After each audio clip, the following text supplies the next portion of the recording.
Crime and Peter Chambers. Created by Henry Kane, transcribed and starring Dane Clark. A private investigator, duly licensed and duly sworn. Peter Chambers.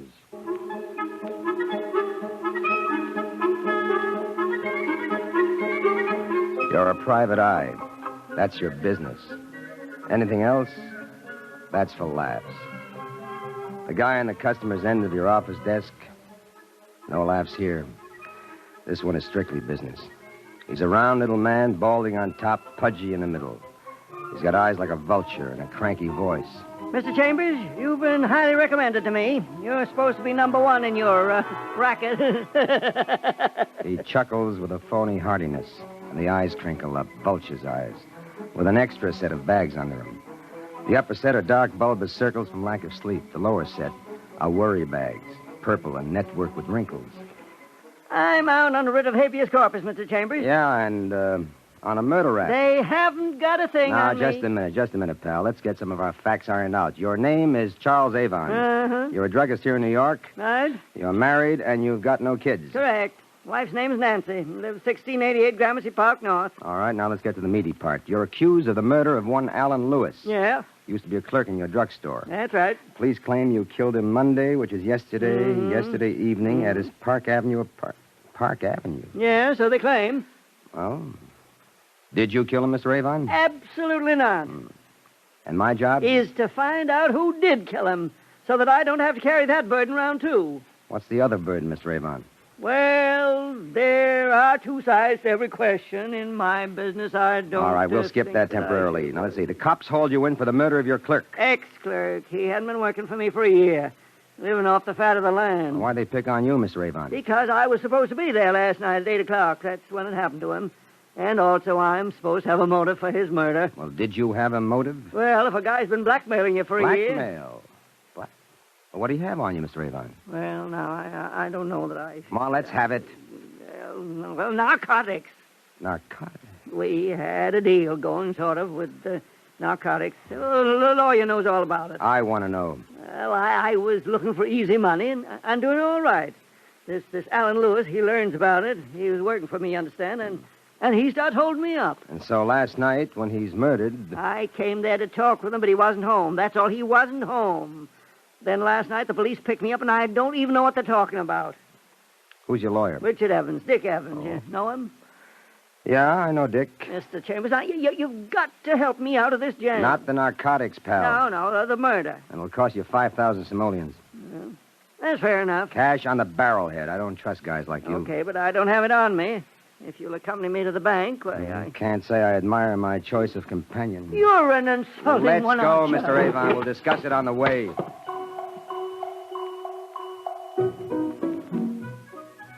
You get to the bank and you're paid, and you kiss him off like you'd kiss off a king cobra that just became a client. But if the guy's not guilty of murder, it's your job to prove it. That's what you're being paid for. So you get rid of him, and you go downtown to the offices of B. Richard Evans, Regal, Legal, Eagle. Hi, honey. Mr. Evans in? I'm all right, Pete. Come on. I've been expecting you. Hi, Dick. How are things going? Fine, Petey. Come right on in. Okay. Dick Evans, boy lawyer. Black hair, beak nose, and cyclone cellar voice. A two-tone personality split at 5 o'clock. Tricky as a slippery bath mat before the deadline, but afterward, wide open and roaring. A wielder of martinis, like a good farmer with a pitchfork. What brings you, Mr. Detective? Charles Avon, Dick. How easy was it getting him out on that writ? Easier than getting stepped on in the subway. Because why, Counselor? Because the prosecution doesn't have a thing on it. Well, I got motive. Motive isn't murder, Mr. Chambers. Well, how'd that guy get it, that Alan Lewis? 2 bullets. One ripped through his right shoulder, rather unimportant. The second one pasted in over his right eye. Very important. Prosecution got the gun? No, sir, they don't. All they got is motive, period. They gave him a 9-hour grilling, and all they could come up with was motive. Okay. Now, what about the other charge? What other charge? The narcotics. Well, I'm going to plead him guilty on that. He ought to get a light sentence because without Alan Lewis, they've hardly got a case. Well, here comes motive again for the death of Alan Lewis. Well, the police know all about that. How much good has it done them? By the way, how do they know? Who told them? Frankie Tokers. Frankie Tokers. Male or female? Female, but good and female. You're going to like that when you come to it. I like it already, just from looking at your face. Have another slice of motive, Mr. Chambers. This one's on Frankie. She was engaged to Alan Lewis. That's motive? Not yet, it's not, but this is. She's the beneficiary on his insurance policy for $30,000. Plus, she's the one who informed the police that the Lewis boy was putting the touch on Avon for the blackmail. Well, how'd she know? Her boyfriend confided in her. Oh. Well, how'd she stand suspect-wise? Oh, she's got an alibi, don't they all? Frankie Tokers. A very gorgeous number. Sings at the Rumpus Room with an equally gorgeous blonde partner with whom you will kindly have no truck. Why? Because that one is sort of reserved for me. Do you have this Frankie Toker's phone number, Dick? Got it written down somewhere. Name, address, and phone number. Here you are. Thanks. Mary. Yeah. Cute little trick. That's Frankie.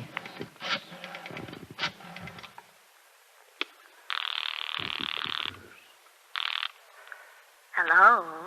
Miss Tokers? This is Miss Tokers. Collins from the insurance company. There's been a slight complication. May I come to see you? Well, when? Oh, right away. The sooner the better. Well, all right, if you insist. I should be here most of the afternoon. Ah, good. I'll see you shortly then. Bye, Miss Tokers.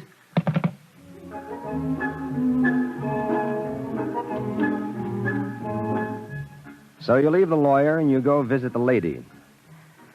This is supposed to be the part the private eye enjoys, but don't make book on that. Because most of the dear ladies turn out to look like bats on a vacation from a belfry. This one happily doesn't.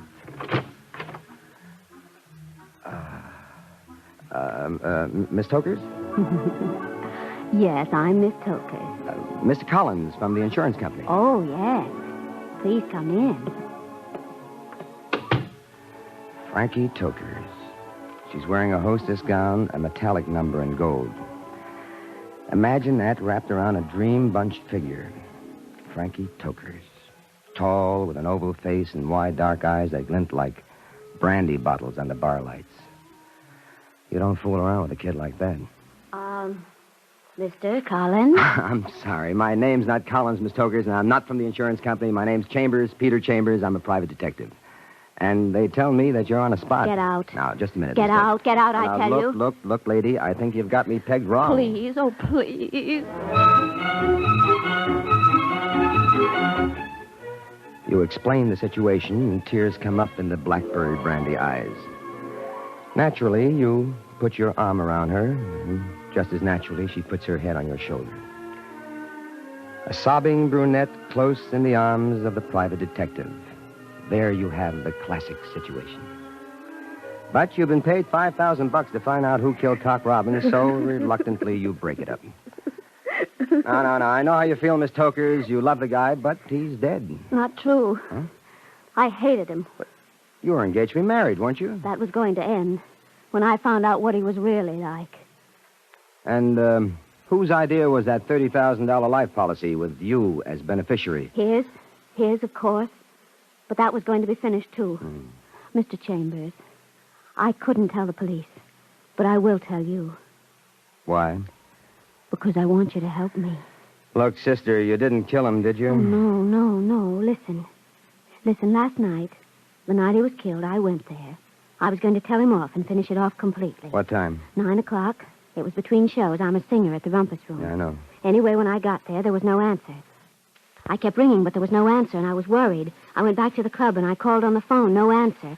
Then I called the police and told them that there was trouble there. I didn't say who was calling. No, wait a minute. Hold up just for a minute. First, why the police, just because the guy's not home? And second, how did you know there was trouble there? Because I knew that he had an appointment with Mr. Charles Avon for 8 o'clock, and it was going to be a long talk.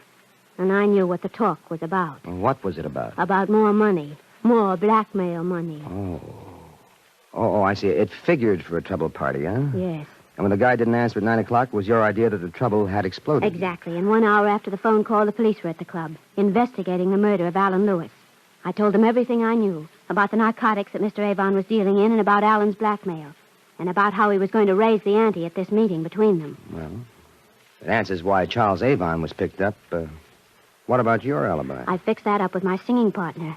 I arranged for her to say that I'd been with her all the time, in our dressing room. But I'm scared, Mr. Chambers.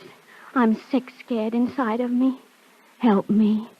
Please help me. Oh, Miss Tokers, I'd hate it if you did put those slugs into Alan. I didn't. Oh, I didn't.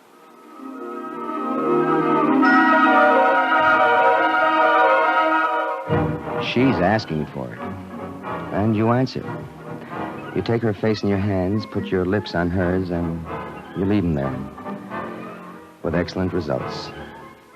But then you quit. You crash out of there, and you're heading for police headquarters. But you detour for Charles Avon's drugstore. Good to see you again, Mr. Chambers. I was thinking I might want to drop into your home tonight. Would you be there perhaps later on? No, but my wife will. Oh, you don't know her. Oh, Oh. she's here right now. I'd very much like to have you meet her. Nancy? Yes? My dear, Peter Chambers, the gentleman I told you about. My wife, Nancy Avon. She's a small blonde, too young and too pretty for Charlie boy. She's wearing gold-rimmed black lens goggles, and you can't see her eyes. She's smooth-skinned and good-looking, but jumpy, nervous as a lion tamer who's lost his whip. Did you wish to speak to me, Mr. Chambers? Very much, but I don't have the time now. May I speak with you later? Of course.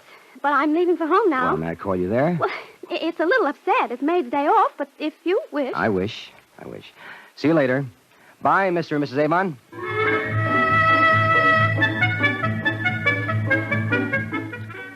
And so you're riding your broom again, making time for police headquarters, and then you're there. Come in. Come in. Well, Pete, to what do I owe the honor? Charles Avon, Louis, a paid-up client. So, maybe you think you can do more than cops can do, huh? I doubt it, but I can try. Detective Lieutenant Louis Parker, homicide. Thick-set and sturdy like a brand-new refrigerator and just about as enthusiastic. But a good cop, and mostly a good friend. What's pitch? I'm being paid $5,000 to find out who put the chill on Alan Lewis. Well, $5,000 to do what we do anyway, huh? Brother, yours is one business. Okay, what do you want? Help? That's hot. You're getting 5 G's. What do we get? Well, any information happens to fall my way, and no byline, you get all the credit. You buying? What do you want, kid? Well, I'd like to see the inside of Alan Lewis's apartment. I'll buy that. In fact, I'll go with you. Got a cop staked out there? Nobody's staked out there. I've got better things to do with cops than having them sitting around getting fat. Okay, what else? Well, anything else that's not too terribly confidential? Not this case, Petey. We got us a nice fat group of nothing. Well, then that's it, Lieutenant. Let us go look at apartments.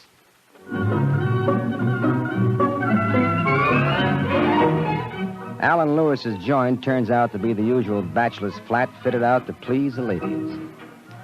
Parker snoozes in the bedroom while you poke around like a critical matron seeking dust in the upholstery.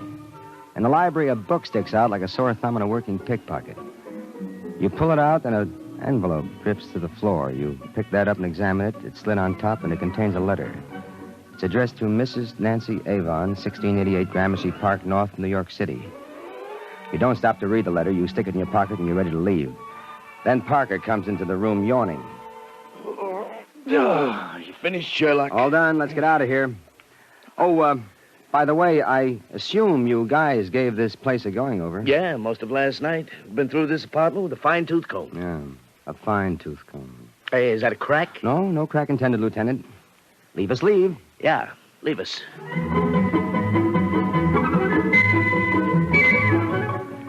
Outside, Parker goes off, and you're left alone. Frankie Toker's place is nearby, and, well, maybe you're looking for an excuse to go back. Hello, Mr. Chambers. Oh, may I come in? Please do.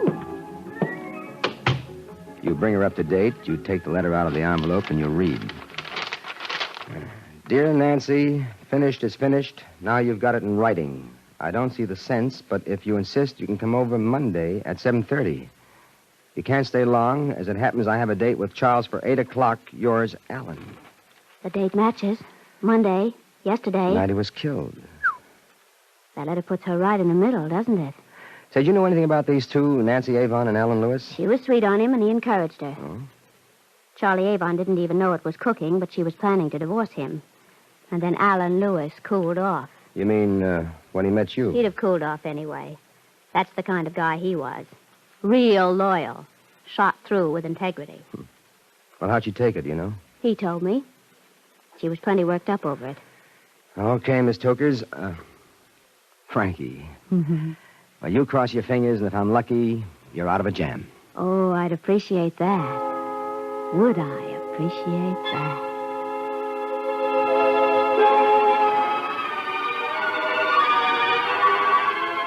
You figure your next stop for your last stop.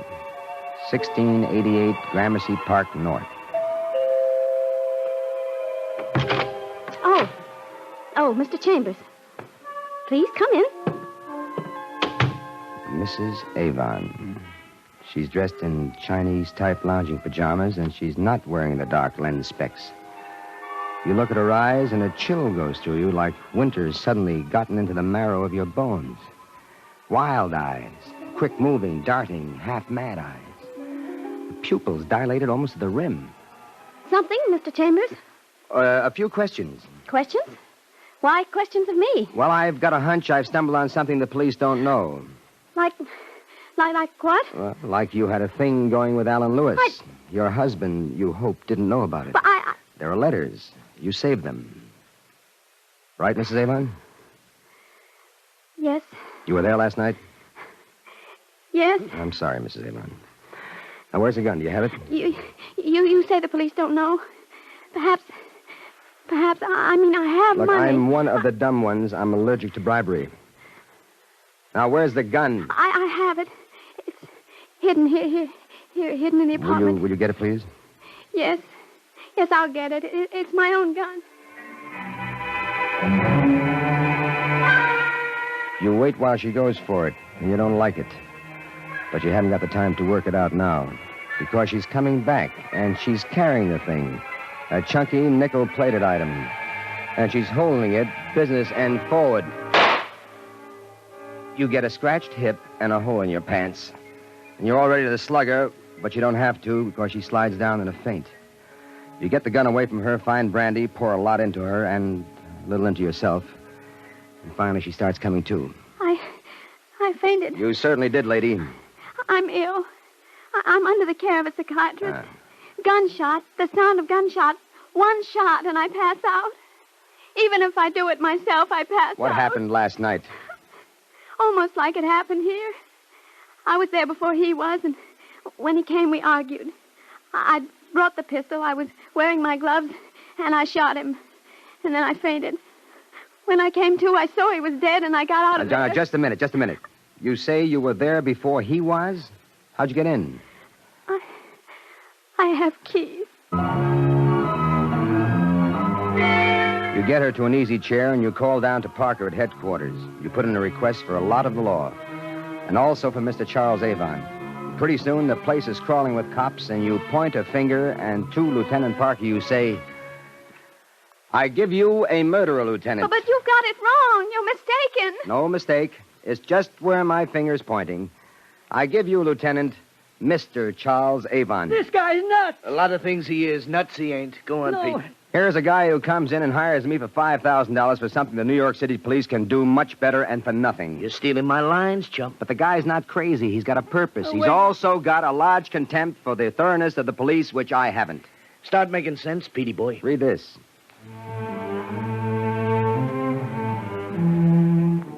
You toss the letter to Detective Lieutenant Parker, and the room is as quiet as a cemetery until he's through reading it. So? I found that letter from Mrs. Avon to Alan Lewis. I found it in Lewis's apartment. Wait a minute. We gave that place an extra special going over. That letter wasn't there. You don't have to convince me. Convince Charles Avon. That baby goes and sees the wrong movies. He's got no confidence in cops. No question. The letter wasn't there. But I Pete. found it there, so it adds up to plant. Somebody planted it there, wanted it found there. Somebody wanted to implicate Mrs. Nancy Avon. Who? Who had access to her mail? Huh?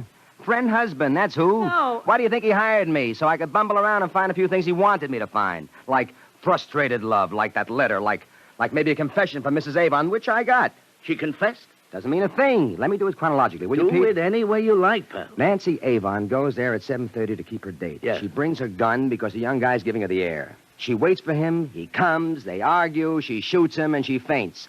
One shot. But the guy had 2 bullet holes in it. Correct. But here's how he got the second.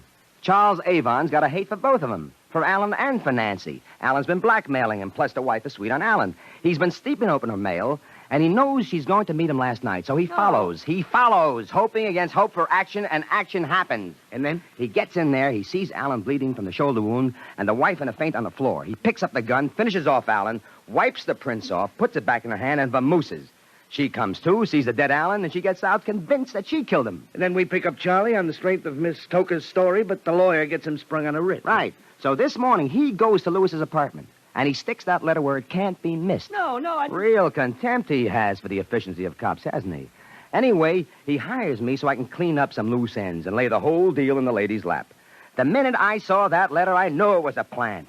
It happens that I've got respect for cops. They'd never miss that kind of evidence. One great big catch. Yeah, I know what you're going to say. What? How did he get in there twice? Once to croak the guy and once to plant the letter. Correct. Mrs. Avon had keys. Mr. Avon made duplicates. He figured he'd have use for them sooner or later. Well, he used them all right, and by now he's disposed of them. But he hasn't disposed of the key maker. Meaning what? Meaning that when a guy swipes his wife's keys to make duplicates, he doesn't go far. So you can demonstrate to Mr. Avon about the efficiency of cops by producing, and with dispatch, the neighborhood key maker who did the job, and that will put the final finger on Mr. Charles Avon. No, I didn't. All right, Mr. Avon.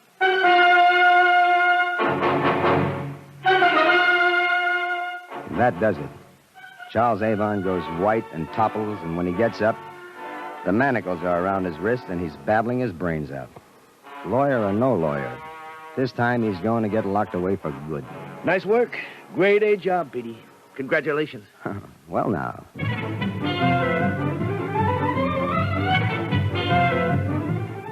Appreciation from a detective lieutenant to a private eye, that's sweet music indeed. But you start breaking out of there because you're heading for Frankie Toker's place. Appreciation from Detective Lieutenant Parker, good enough. But appreciation from Miss Frankie Toker's, well, now.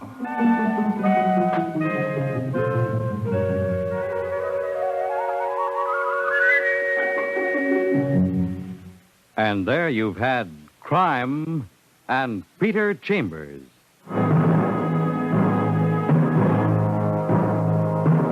Dane Clark was starred as Peter Chambers. Crime and Peter Chambers, transcribed, was created and written by Henry Kane. Bill Zuckert was heard as Lieutenant Parker, with Leslie Woods, Edgar Staley, and Lawson Zerby. It was directed by Fred Way. This is Fred Collins, inviting you to tune in next week, same time, same station, for Dane Clark in Crime and Peter Chambers. Hear the Oppenheimer story on Heart of the News, tonight on the NBC Radio Network.